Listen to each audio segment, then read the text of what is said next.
चलो रमते गैरेज बंद कर। जी भरा जी। बंद कर दें यार। बंद करता हूँ। और सवेरे जल्दी आना है। जी हाँ, जी भरा भाजी। जी।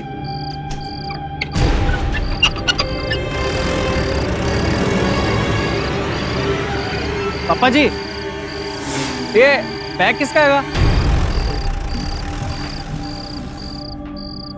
ਉਹ ਛੱਡ ਪਰੇ ਯਾਰ, ਜਿਹਦਾ ਹੋਏਗਾ ਲੈ ਜਾਏਗਾ यार। चलो तुसी जाओ, सवेरे जल्दी आना। ठीक है पापा जी। ठीक है, हाँ, सत श्री अकाल। सत श्री अकाल।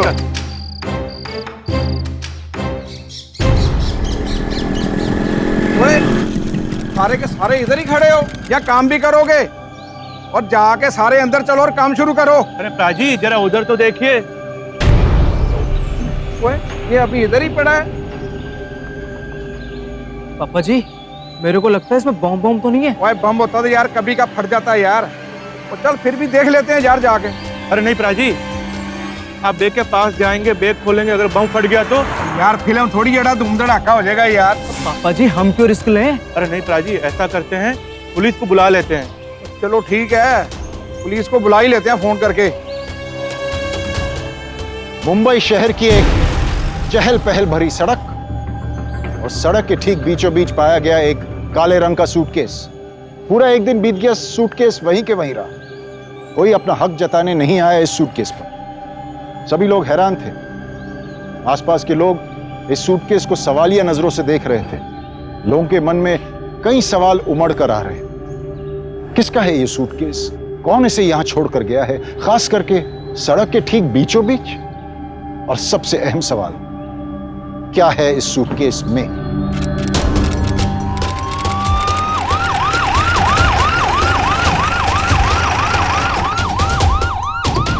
Inspector Sachin Patil. Sub inspector Radhika मोरे।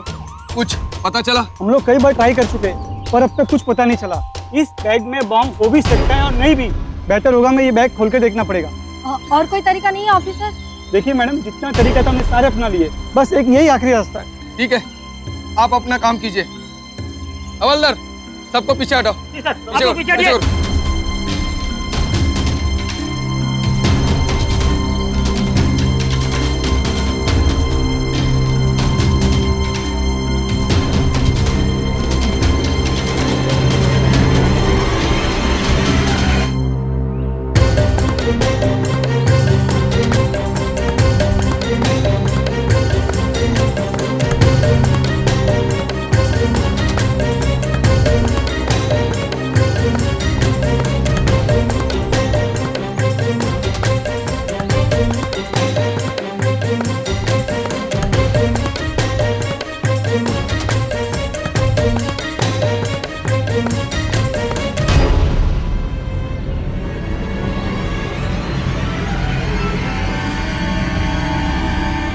सड़क के ठीक बीचों बीच एक सूटकेस के अंदर से मिलती है एक लड़की की लाश।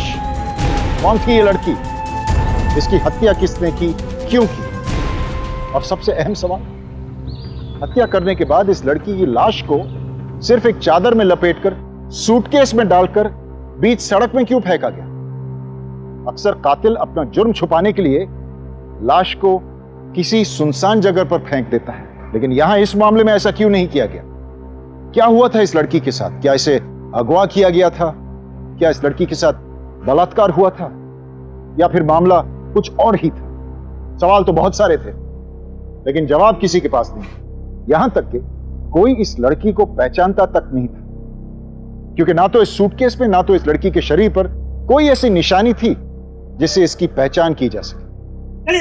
सर जी, मैंने आपको फोन किया था कि कल रात से बैग इधर ही पड़ा हुआ है, और गैरेज बंद करते समय ना मेरे दोनों लड़कों ने यही देखा था बैग। आप दोनों ने वो बैग किसी को रखते हुए देखा था? नहीं साहब, ऐसा तो नहीं देखा। उस बैग पर किसी को नजर रखते हुए देखा था? नहीं था। आप लोगों को किसी पर शक है क्या? नहीं सर जी। ठीक है, चलिए मैडम, इन सबको पीछे हटा दो। हटा दो।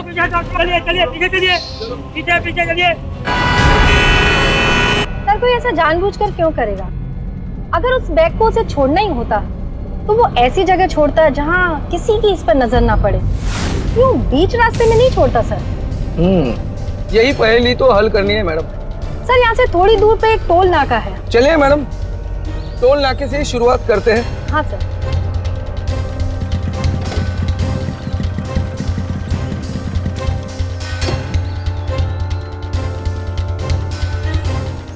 हमें कल यहाँ एक बैग मिला था। उसमें एक लाश थी, उसके बारे में तुम्हें कुछ पता है? सुनो, हमें यहाँ कल एक बैग पड़ा हुआ मिला था, उसके बारे में कुछ पता है तुम्हें? यहाँ पर पुलिस की चेकिंग थी कल रात। हाँ साहब, कल रात 10 से 11 के बीच पुलिस की स्पेशल चेकिंग हुई थी। हर 2-4 दिन में होती रहती। क्या आप मुझे बता सकते हैं कि यहाँ से आने जाने वाली गाड़ियों की लिस्ट बनती है आपके पास? साहब, कल रात जो पुलिस आई थी ना, उसके पास सब रिकॉर्ड्स हैं। ठीक है मैडम जी। आप एक काम कीजिए, फौरन पुलिस स्टेशन जाइए और वहाँ से वो लिस्ट लेकर आइए। Okay sir.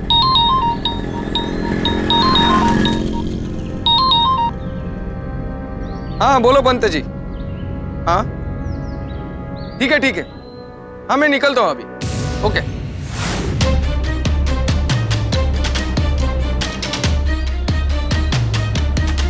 पंत जी क्या लगता है आपको? गला घोट के मारा गया। गला घोट कर? हाँ, और मुझे लगता है कि इसके साथ जबरदस्ती भी की गई। कातिल ने इसकी बॉडी पर एक भी कपड़ा नहीं छोड़ा है ताकि डीएनए के लिए कोई भी सबूत ना मिले। और बाकी कुछ नहीं। फिलहाल मैं बॉडी को फॉरेंसिक एग्जामिनेशन के लिए भेज रहा हूँ, उसके बाद ही बता पाऊंगा। सर, जो कुछ भी बचा है ले देखिए अपने पास, बस यही बैग बचा है सबूत के तौर पर।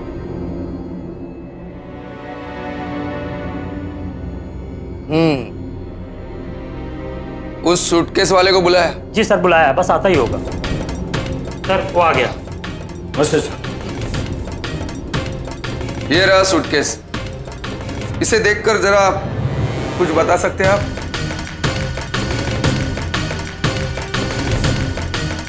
देखिए साहब, अक्सर ऐसे सूटकेस का एक अलग मॉडल नंबर होता है या प्रोडक्ट नंबर होता है। देखिए इसका भी है। इससे आपको ये पता चल जाएगा कि ये कहाँ मैन्युफैक्चर हुआ है और उसने किस दुकानदार को बेचा है और उस दुकान वाले से किसने खरीदा। मतलब बहुत लंबी कहानी है। ठीक है, इसी से शुरुआत करते हैं।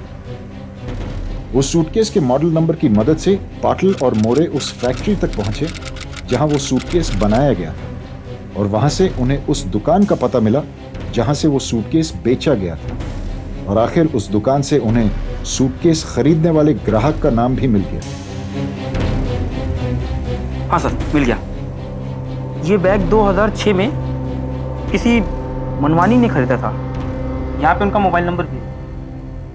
मैडम, इस मोबाइल नंबर से मुझे मिसेस मनवानी के घर का पता चाहिए, वो भी जल्द से जल्द।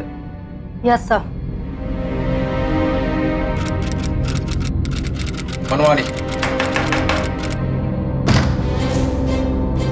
मिसेस मनवानी? जी, लेकिन आप? मैडम, क्या आप इस सूटकेस को पहचानती है? हाँ, ये तो मेरा पुराना वाला सूटकेस है। पुराना मतलब? अब ये सूटकेस कहाँ है? वो तो मुझे याद नहीं है, लेकिन बहुत पुराना हो गया था, इसीलिए मैंने। लेकिन बात क्या है इंस्पेक्टर साहब? मैडम, आप ठीक से याद करके बताइए कि आपने इस सूटकेस का क्या किया? शायद मैंने फेंक दिया था या किसी को दे दिया था, मुझे ठीक से याद नहीं है। लेकिन एक मिनट, मेरी बाई को पता होगा। ज्योति, यहाँ आ तो। जी मैम सर। देख तो, ये फोटो हमारी सूटकेस का ही है ना? जी मैम साहब, ये तो आपका पुराना बैग है जिसे मैंने रद्दी वाले को दे दिया था। रद्दी वाले को? जी हाँ, वो घर की साफ सफाई चालू थी, उसमें जूना पुराना सामान निकला था और मुझे अच्छी तरह से याद है, इसे मैंने रद्दी वाले को ही दिया था। ठीक है मैडम, 14 तारीख की रात को आप कहाँ थी? 14 तारीख की रात मैं अपनी बेटी से मिलने नागपुर गई थी। और तुम घर पे अकेली थी? नहीं नहीं, वो भी मेरे साथ गई थी। हम दोनों साथ ही नागपुर गए थे और आज सुबह ही आए हैं। आप हमारी टिकट चेक कर सकते हैं? नहीं, इसकी कोई जरूरत नहीं। मैडम, आप सारे डिटेल्स ले लीजिए और मैडम हमें माफ कीजिए, आपको तकलीफ दी। क्या है, हम एक केस के सिलसिले में तहकीकात कर रहे हैं, इसलिए हम आपके पास आए। No problem. लेकिन सर बात क्या है? एक लड़की की लाश मिली है, वो भी इस सूटकेस में।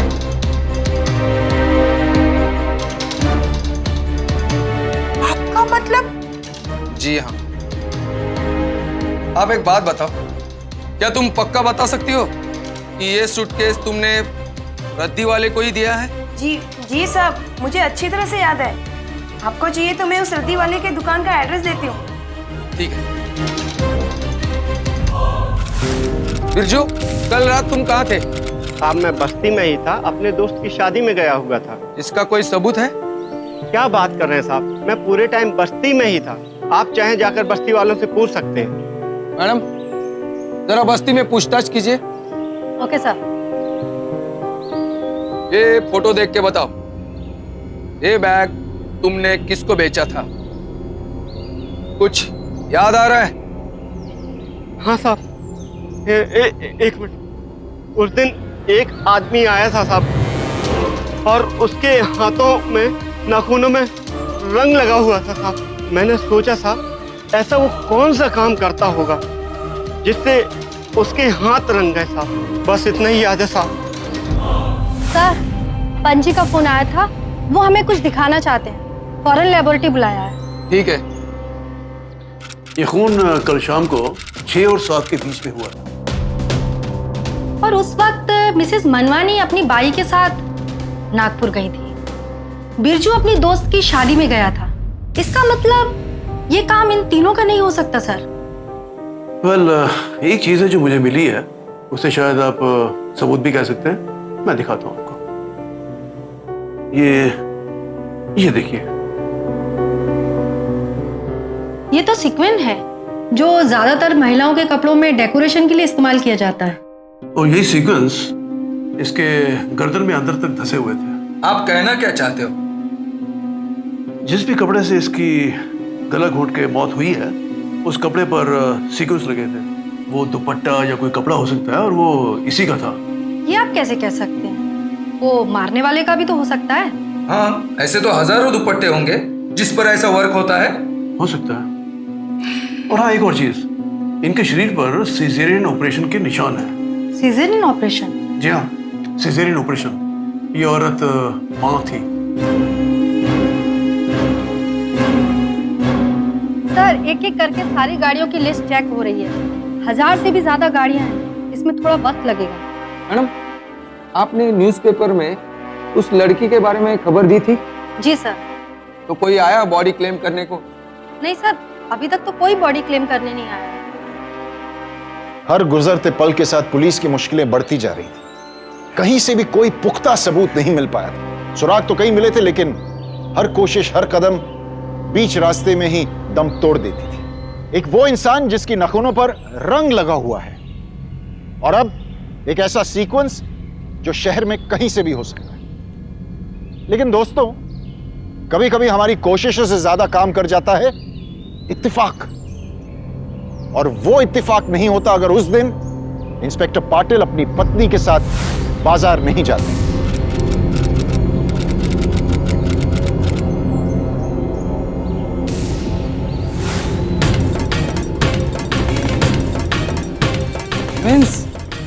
अब विमला, जरा एक काम करो, ये पकड़ो, मैं आया अभी 1 मिनट में।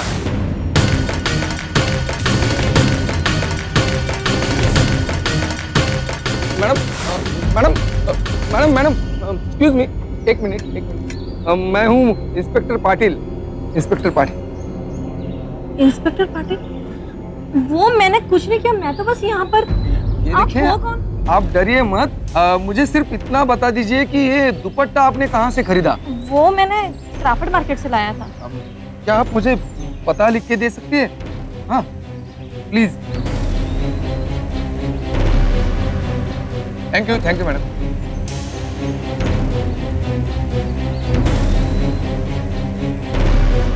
हेलो मैडम, हाँ मुझे अभी क्या अभी क्रॉफर्ड मार्केट मिलना।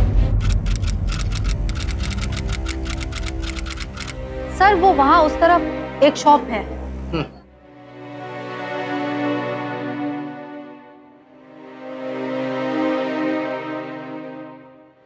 नमस्कार। नमस्कार सर। क्या आप हमें इस सीक्वेंस वाले दुपट्टे के बारे में कुछ बता सकते हैं? मतलब कि ये कहाँ से आता है, कहाँ बनता है? ये जो दुपट्टा है ये हैंडमेड, और हैंडमेड होने की वजह से बहुत ही खास होता है। बहुत कम जगह हैं जहां यह बनता है। अच्छा ये बताओ, जो लोग ये सीक्वेंस का काम करते हैं वो लोग डाइंग वगैरह का भी काम करते हैं? जी मैडम, जो लोग ये दुपट्टा बनाते हैं वो लोग सारा कपड़ा भी बनाते हैं। तो आप मुझे आपके सारे डीलर्स की लिस्ट दे सकते हैं? जरूर दे सकते हैं। एक मिनट, ये लीजिए।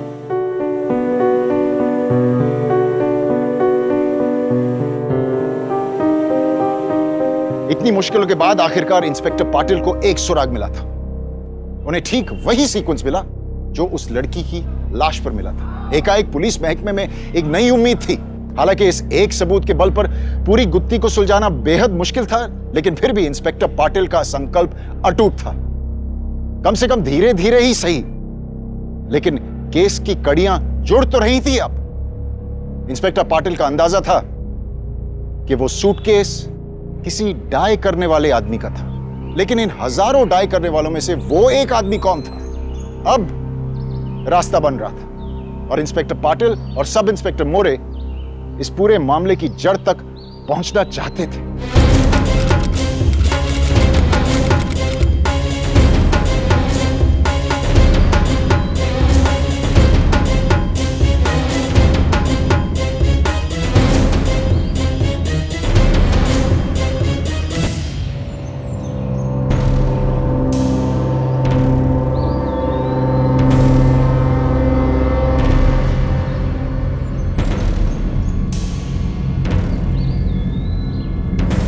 चाचा जी, हाँ जी। क्या आप इस लड़की को पहचानते हैं?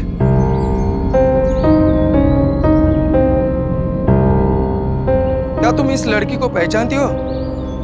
अरे हाँ, ये तो गौरी दीदी है। लेकिन इनकी बॉडी सफेद कपड़े में लिपटी की हुई है। ये हॉस्पिटल में है क्या? क्या हुआ इन्हें? इसका खून हुआ है। खून? ये क्या बोल रहे हैं आप? अरे यहाँ आओ ना, देखो ना ये क्या बोल रहे हैं। क्या हुआ? क्या आप इस लड़की को पहचानते हो? तो अपनी गौरी है। उसका पूरा नाम क्या था? गौरी तांबे। क्या हुआ गौरी को? ये बोल रहे हैं कि गौरी दीदी का किसी ने खून कर दिया। खून? आप सिर्फ इतना बता दो कि ये लड़की यहाँ पे ही काम करती थी ना? हाँ, ये नीलेश भाऊ के कारखाने में काम करती थी। नीलेश भाऊ? जी। कहाँ है उनका कारखाना? उधर है, वहाँ। ठीक है मैडम, आप इन सबके स्टेटमेंट लीजिए, तब तक मैं जाके आता हूँ। जी सर। गौरी तांबे। आखिर उस लाश को एक नाम मिल गया, लड़की की पहचान हो गई थी। पुलिस के लिए इस केस में यह सबसे पहली कामयाबी थी। लेकिन सवाल यह उठता है कि किसने किया गौरी का खून और क्यों? गौरी एक सीक्वेंस बनाने वाले कारखाने में मामूली सी नौकरी किया करती थी। कौन हो सकता है गौरी का दुश्मन? क्या गौरी का कातिल उसी कारखाने में काम किया करता था? इस कपड़े को इसमें डाई करके आप वहां रखें। नीलेश कौन है यहाँ पर? हाँ जी कहिए। मैं हूँ पुलिस। एक केस के बारे में पूछताछ करनी है आपसे। हाँ जी आइए। हाँ जी तुम लोग अपना काम करो करो। आइए सर, बैठिए। कहिए क्या बात है? इस लड़की को पहचानते हो? हाँ साहब, ये तो गौरी है। पर क्या हुआ साहब? 15 तारीख को इसकी हमें लाश मिली है। क्या लाश? उसी के लिए पूछताछ करने आया हूं मैं। क्या तुम इस बारे में कुछ बता सकते हो? कौन होगा इसके पीछे? किसी पर शक? नहीं साहब, मुझे कहाँ पता। वैसे पिछले कई दिनों से गौरी यहाँ काम करने नहीं है। 14 तारीख को शाम के 6 से 7 बजे तक तुम कहाँ थे? मैं उस दिन साहब जल्दी काम करके अपने घर चला गया था। इसका कोई सबूत है तुम्हारे पास? आप मेरे मोहल्ले में चल के पूछ सकते हैं साहब। आप मेरी बीवी से भी पूछ सकते हैं साहब। इस बैग को पहचानते हो? नहीं साहब। ठीक, इसे तो जरूर पहचानते होंगे। ये तो तुम्हारे ही कारखाने में बनती है, क्या इसे भी नहीं पहचानते? नहीं साहब, मेरे कहने का मतलब है हाँ, मेरे भी कारखाने में बनती है। पर साहब आखिर बात क्या है? कुछ नहीं, तुम गौरी तांबे का पता तो जानते होगे। जी साहब, वो अपने चाचा चाची के साथ रहती थी।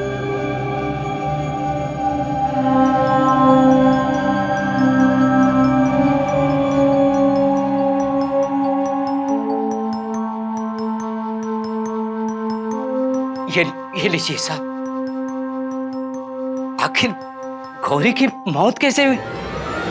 मेरे कहने का मतलब यह है कि आखिर ये सब कैसे हुआ? गला घोटकर मार दिया है उसे किसी ने। और एक बात, जरूरत पड़ने पर मैं वापिस आऊंगा, ध्यान में रखना।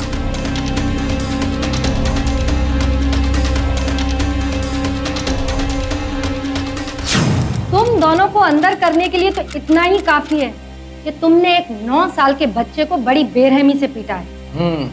और हमें शक है कि वो खून तुमने ही किया है। नहीं साहब, हमने कोई खून नहीं किया साहब। हाँ साहब, आप ये क्या कह रहे हैं? हमने किसी का खून नहीं किया है साहब। इसे पहचानते हो? पहचानते हो? नहीं साहब, नहीं पहचानते। ठीक है मैडम, राणे लेके आओ उसे। जी मैडम। अब पता चलेगा कि सच क्या है और झूठ क्या है। बिरजू, जरा इन्हें देखो और बताओ कि तुम्हारे दुकान में सूटकेस खरीदने वाले यही थे ना?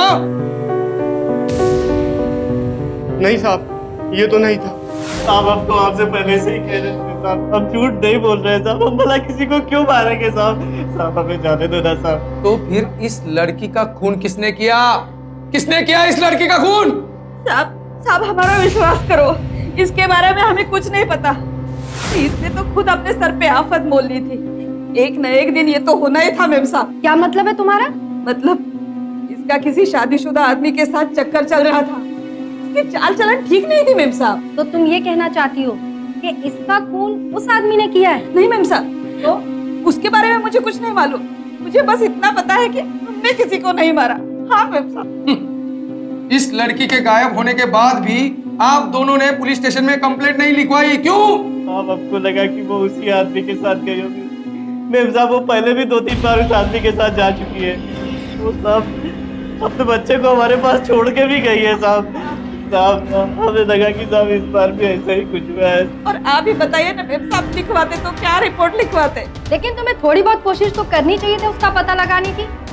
आखिर उसका छोटा बच्चा तुम्हारे पास था ना। उस आदमी को तुमने फोन क्यों नहीं किया?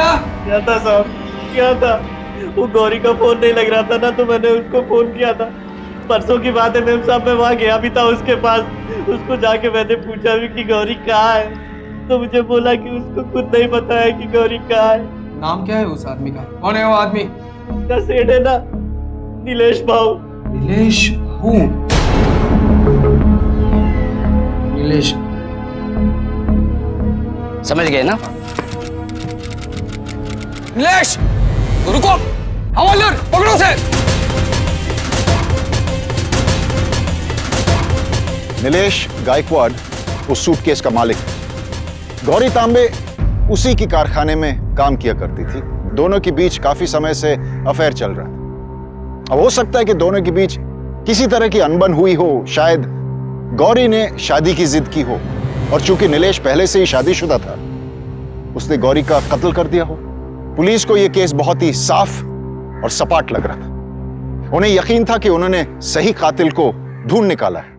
लेकिन फिर नीलेश ने अपनी पूरी कहानी बताई। मैंने कुछ नहीं किया साहब, मैं सच बोल रहा हूँ, मैंने कुछ नहीं किया। अगर तूने कुछ नहीं किया तो तू हमें देख के भागा क्यों? बोल ना।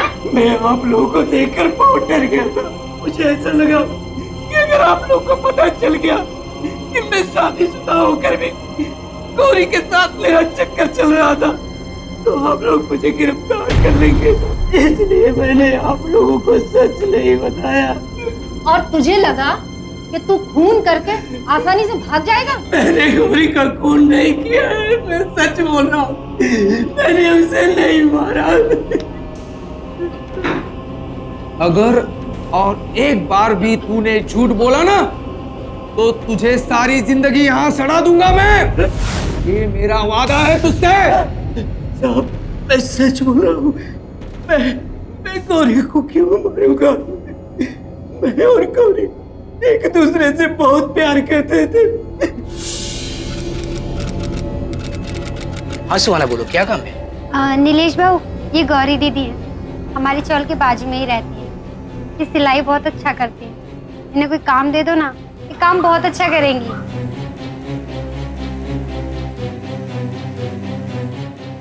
हाँ जरूर, आओ। वो वहाँ औरों की तरह काम करती थी, हमारी और उसके बीच में कुछ होने का सवाल ही नहीं था, क्योंकि मैं शादीशुदा था। लेकिन मैं अपनी बीवी से बहुत परेशान हो गया था। गुस्से में मुझे घर से निकाल देती थी और उसके हाथ में जो कुछ भी आता था मुझे मारती थी। और उस दिन भी उसने मेरे साथ। यहाँ अकेले क्यों बैठे हो? कुछ नहीं। अरे ये कैसे हुआ? एक औरत होकर ऐसी हरकतें करते हुए उसे शर्म नहीं आती? कोई इस तरह से कैसे? धीरे धीरे हम दोनों एक दूसरे के करीब आते गए और हम दोनों ने यह फैसला किया कि किसी को कानो कान खबर नहीं होने देंगे। लेकिन पता नहीं कैसे गौरी के चाचा को इस बात की खबर मिल गई और उन्होंने मुझे गौरी से दूर रहने के लिए कहा। लेकिन ऐसा भी हो सकता है कि गौरी तुझसे शादी करना चाहती हो और तूने उसे मना किया हो, और यही बात गौरी ने तेरे बीवी को बताने की धमकी दी हो और इसीलिए तूने उसे मार डाला। साहब मेरी बीवी को किसी और से जानने की जरूरत ही नहीं थी, लक्ष्मी को पहले से ही सब कुछ पता था। साहब लक्ष्मी, जरा नमक तो लाना, खाने में बिल्कुल नमक नहीं है। मेरे खाने में तो तुम्हें खोट ही नजर आएगी, अच्छा खाना तो तुम्हारे लिए वो ही बनाती होगी। साहब मैं तो सच में अपनी बीवी को छोड़कर गौरी के साथ शादी करना चाहता था। तुमने उसे आखिरी बार कब देखा था? 14 तारीख को साहब, वो जब काम पर आई तो मैंने उससे कहा कि आज जल्दी काम निपटाकर हम लोग जुहू पिक्चर देखने चलते हैं। तो फिर गौरी ने कहा ठीक है, मैं घर जाकर एक बार अपने बच्चे को देखकर वापस तुमसे जुहू में ही आकर मिलूंगी। फिर वो वहाँ आई? नहीं, वहाँ नहीं आई। मैंने उसका बहुत इंतजार किया, फिर मैं थक हार के अपने घर वापस आ गया और एक बार मैंने सोचा कि गौरी के घर जाके पता लगाऊं, लेकिन फिर मैंने सोचा कि कहीं उसके चाचा चाची मुझे दोबारा देखकर फिर से न भड़क जाए। लेकिन उसके चाचा ने तो हमें बताया कि वो तुमसे मिला था। जी साहब, वो आया था और मुझ पे झूठा इल्जाम लगा रहा था कि इतनी देर हो गई लेकिन गौरी वापस घर क्यों नहीं आई। और फिर साहब आप आ गए। साहब आप मेरा विश्वास कीजिए, मैंने गौरी को नहीं मारा। अच्छा ठीक है, तू सच सच बताना, ये सूटकेस तेरा है ना? जी। इसका मतलब तूने सूटकेस के बारे में भी मुझसे झूठ बोला? साहब मैं बहुत डर गया था आपसे, लेकिन मुझे पता नहीं है कि सूटकेस के अंदर गौरी की लाश कैसे आई।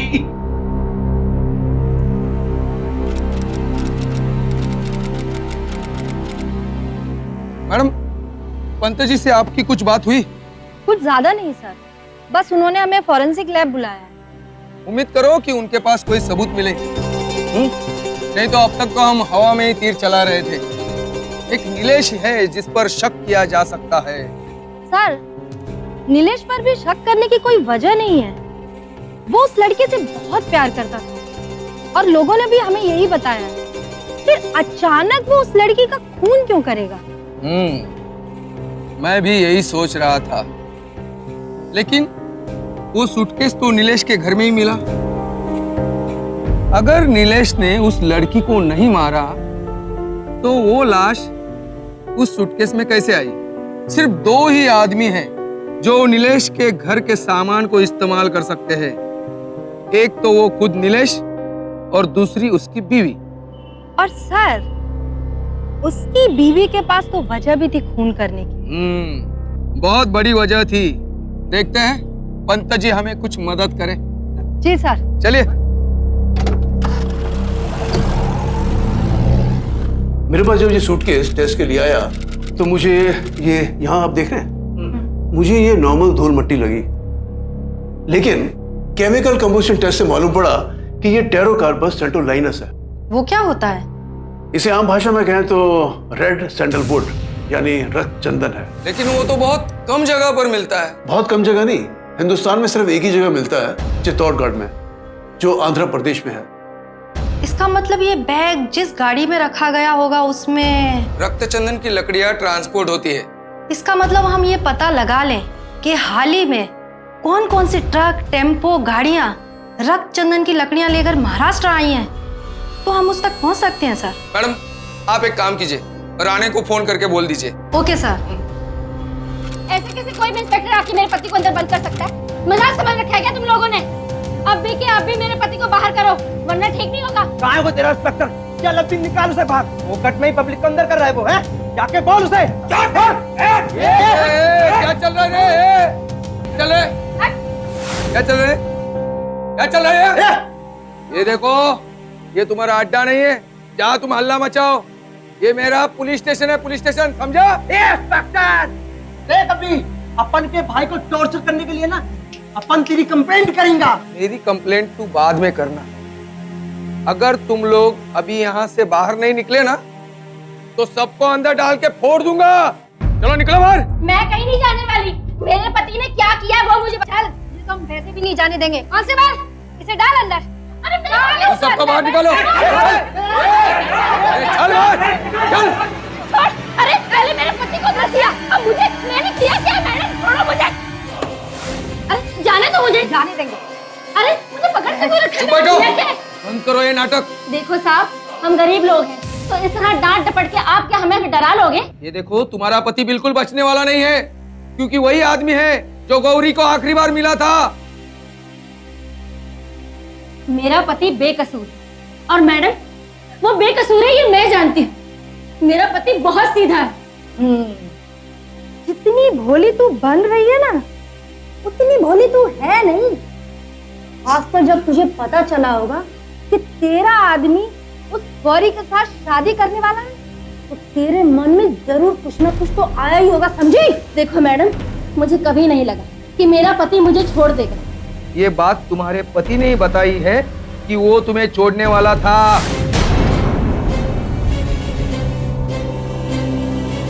इसे तो जरूर पहचानती होगी। हाँ, सूटकेस है। ऐसे सूटकेस पता नहीं कितने मारे मारे फिरते हैं। और ये किसका सूटकेस है ये आप कैसे कह सकते हो?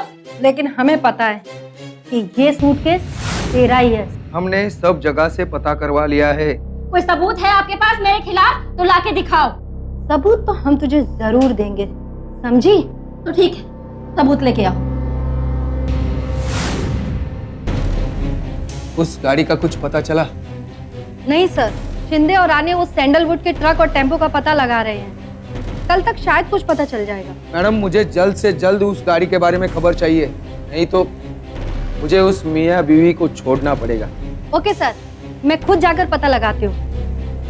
सब इंस्पेक्टर राधिका मोरे ने उस लिस्ट के हर ट्रक और टेम्पो और उनके मालिकों की जांच करने का जिम्मा अपने कंधों पर ले लिया। पिछले हफ्ते आंध्र प्रदेश से बॉर्डर क्रॉस करके आने वाले हर ट्रक और टेम्पो की जांच की गई। हालांकि शुरुआत में इसका कोई परिणाम नहीं निकला। मुझे कुछ नहीं पता, हमारे पास अभी बिल्कुल टाइम नहीं है। जाओ ये सब कुछ पता लगा के आओ।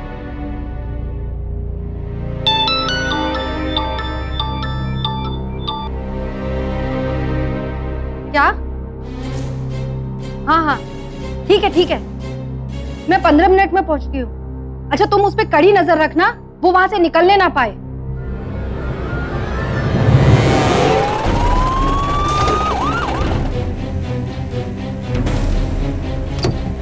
कहाँ है वो? वहाँ मैडम, शंकर नाम है उसका। 12 तारीख को आंध्र प्रदेश से यहाँ आया था। उसे लगा कि हम चंदन की लकड़ी ट्रांसपोर्ट करने के लिए उसे पकड़ रहे हैं। लकड़ी दिखाकर वो कहने लगा कि वो लीगली ये काम कर रहा है। Well done Rane. मैम साहब मुझे माफ कर दीजिए मैम साहब। मैम साहब मैंने कुछ नहीं किया मैम साहब। मैं तो खाली ड्राइवर है मैम साहब। राणे, इसे थाने लेकर जाओ। मैं पाटिल साहब को इन्फॉर्म करती हूँ। मुझे छोड़ दीजिए मैम साहब। मैम साहब छोड़ दीजिए मुझे। चल गाड़ी में बैठ। Hello sir. चल अंदर चल। साहब मुझे माफ कर दे साहब। मैंने कुछ नहीं किया साहब। एक सब सच बता। ये देखो झूठ मत बोलना। साहब मैं सच बोल रहा साहब। मैं झूठ नहीं बोल रहा साहब। माफ कर दीजिए साहब। इस सूटकेस को पहचानता है? नहीं साहब मैंने इसको कहीं नहीं देखा साहब। ये देख, सच सच बोल, नहीं तो अंदर डाल दूंगा। नहीं सर। नहीं साहब मुझे माफ कर दे साहब। मैं गरीब आदमी है साहब। ये छोटा सा ड्राइवर है साहब मुझे माफ कर दे साहब। मैं तो खाली वो बैग लेकर गया था साहब। वो तो साहब मुझे वो औरत ने बता दिया साहब। औरत? कौन है वो औरत? वो औरत साहब, उस औरत ने मुझे धमकी दी थी साहब कि मैं ये सब किसी को नहीं बताऊं साहब। तू पहचानता है उसे? जी साहब मैं पहचानता है साहब। तो फिर चल। ध्यान से देख, क्या ये है वो औरत? नहीं वो औरत है साहब। चल बता क्या हुआ? साहब ये औरत ने मेरा टेम्पो भाड़े पे मंगाया था साहब।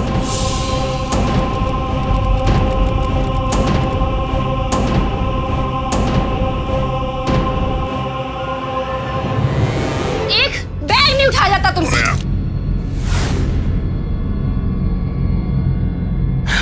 अरे मैम साहब अब ये तो बताइए इसको लेकर किधर जाना है? अरे जहाँ जाना है मैं साथ चल रही हूँ, ठीक है?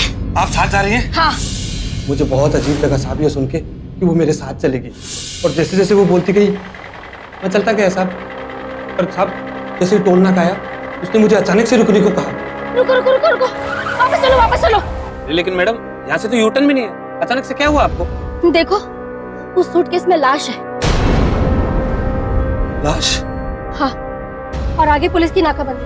अगर तुमने यूटर्न नहीं मारा तो मैं पुलिस को कहूंगी कि ये खून तुमने किया है और तुम मेरा भी खून करने के लिए अपने साथ लेके जा रहे हो।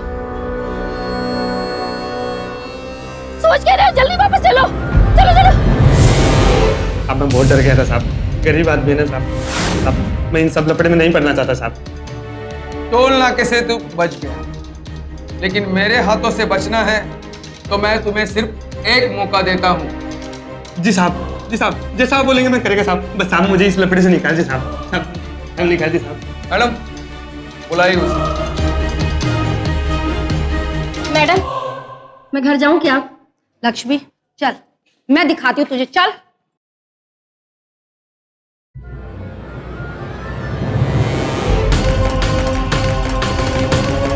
ले देख, पहचान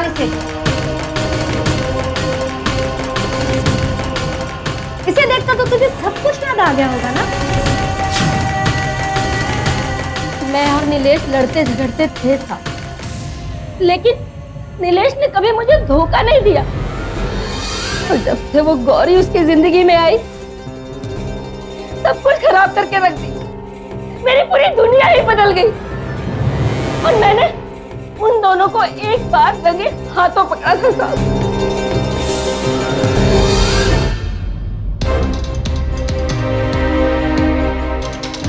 तो मुझे लगने लगा कि कहीं नीलेश मुझे सच में छोड़ के उस चुड़ैल के पास न चला जाए।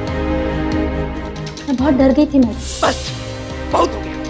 तुम्हारे जैसे बदतमीज और जाहिल औरत के साथ एक दिन भी रहना नहीं चाहता यहाँ मैं। तो जाओ ना, किसने रोका है तुम्हें? जरूर जाऊंगा, लेकिन पहले मुझे तुमसे तलाक चाहिए। तलाक। तुम भी खुश रहो और मुझे भी खुश रहने दो। तलाक चाहिए तुम्हें? मुझसे तलाक चाहिए ताकि तुम अपनी उस गौरी के साथ रह सको? तो देखो मेरे जीते जी तो यह हरगिज नहीं होगा और मैं देखती हूँ तुम ऐसा करते कैसे हो। मैं भी देखता हूँ कैसे रुकती हो हमें। तो तब मैंने सोचा कि मैं ऐसे हाथ में हाथ धर के नहीं बैठी रहूंगी और फिर उसी दिन मैं उसके कारखाने में गई। पिक्चर? हाँ, मैंने सोचा है कि आज यहाँ का काम जल्दी निपटा कर हम लोग जुहू पिक्चर देखने चलते हैं। बोलो तैयार हो ना? ठीक है, लेकिन पहले मुझे घर जाना होगा अपने बेटे से मिलने। गौरी तुम भी ना, फिर हम लोग पिक्चर कैसे देख पाएंगे? तुम चिंता मत करो, तुम यहाँ से सीधे जुहू जाओ, मैं घर जाकर अपने बेटे से मिलकर सीधे तुमसे वहीं मिलती हूँ, ठीक है? ठीक है बाबा, ठीक है, लेकिन तुम जल्दी आ जाना, मैं तुम्हारा इंतजार कर। ठीक है, चलो बाय।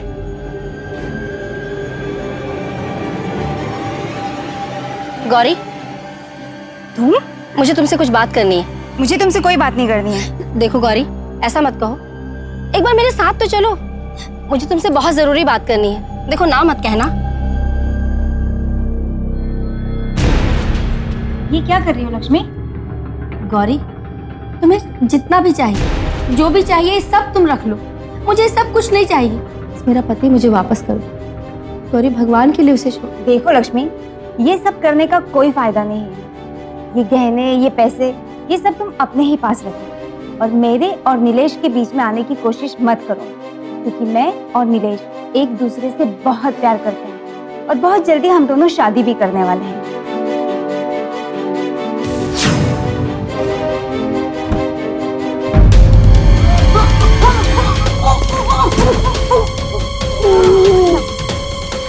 मुझे लग रहा था कि अगर मैं ऐसा नहीं करूंगी तो कहीं मेरा पति उस चुड़ैल के पास न चला जाए। और तुमने एक बार भी नहीं सोचा कि तुम्हारी वजह से 9 साल का बच्चा बगैर माँ बाप का पूरी जिंदगी भर कैसे जिएगा। साल 2011 में मुंबई में दर्ज किए गए हत्या को मामलों में से कुल मिलाकर 35% हत्याएं आवेश में आकर की गई थी। सवाल यह है कि इस आवेश, इस पागलपन की वजह क्या है? प्यार, प्यार में जलन, प्यार में धोखा, प्यार के रिश्तों में कड़वाहट। कोई अपना काबू इस कदर क्यों खो बैठता है कि वो किसी और इंसान की जान ले लेता है? और दोस्तों, पिछले कुछ सालों में हमारे देश में ऐसे अपराधों की संख्या बढ़ती जा रही है। ये किस्सा भी इन्हीं आंकड़ों का एक हिस्सा बन चुका है। अब सवाल ये उठता है कि इस पूरे मामले में गलती किसकी थी? गौरी की, जो कि लक्ष्मी के पति के साथ प्यार करने लगी, या फिर नीलेश की, जो कि अपने पत्नी से तंग आकर किसी दूसरी औरत से प्यार करने लगा, या फिर लक्ष्मी की, जो कि अपने गुस्से पर काबू नहीं कर पाई और उसने गौरी की जान ले ली। और दोस्तों, सबसे अहम सवाल यह है, सबसे अहम, गौरी का 9 साल का मासूम बच्चा अब अनाथ हो चुका है। अपना बचपन, अपनी पूरी जिंदगी उसे अपने मां के बिना गुजारनी है। सवाल यह है कि इस पूरे मामले में उस मासूम 9 साल के बच्चे की क्या गलती थी?